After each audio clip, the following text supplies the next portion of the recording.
So, nakatari mga kakuya. Nakata og stocks karon. Mga hollow block. Natay mga stock na hollow blocks. Kaya karon available na to ang mga hollow blocks na to karon, napagod rin nakapile pa.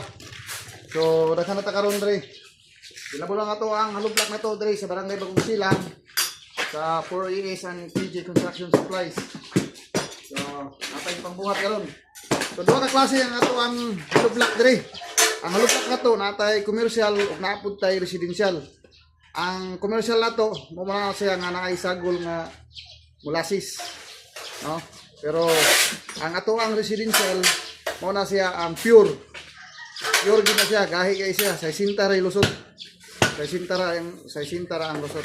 So PM na mo sa kuha ani nga page, PM na mo kung gusto niyo magpa-deliver. So nata karon available ta karon diri sa Barangay Bagong Silang ng mga hollow block.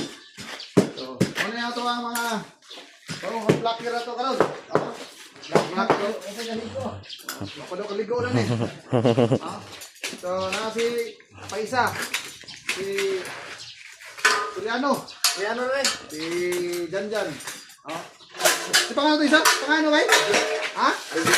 Aljon. Si Aljon. Para siya.